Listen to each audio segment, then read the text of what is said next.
Hello' বন্ধু বান্ধৱীসকল, মই আপোনালোকক এক আচৰিত ত্ৰিশূল গছ এডাল দেখাম। মানে ত্ৰিশূল গছ নহয়, ত্ৰিশূলৰ দৰে হৈছে গছজোপা। চাই লওক আপোনালোকে, হাইলাখ শিৱৰ ত্ৰিশূলৰ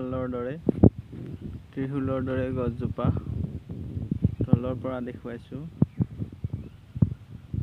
একদম দেখিবলৈ ত্ৰিশূলৰ দৰে হৈ গৈছে।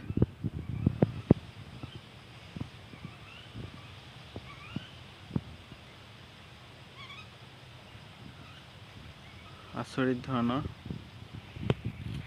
দেখিবলৈ খুব সুন্দৰ লগা হৈছে।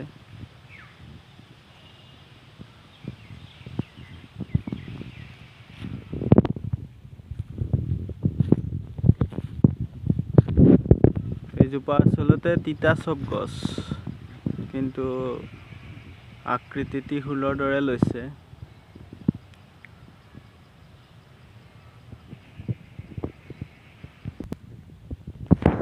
আপোনালোকক ইয়াত দেখাইছোঁ বাহক তিতা। ইয়াত ফুল হয়, বৰ্তমান ফুল হোৱা নাই। এই বাহক তিতা ফুলটো ভাজি খাব পাৰি, খাৰ বনাই খাব পাৰি। ইয়াৰ পাত যদি আপোনালোকে ৰসটো খায়, পাতৰ ৰস উলিয়াই খায়, তেতিয়াহ'লে কাহত খুব ভাল হয়।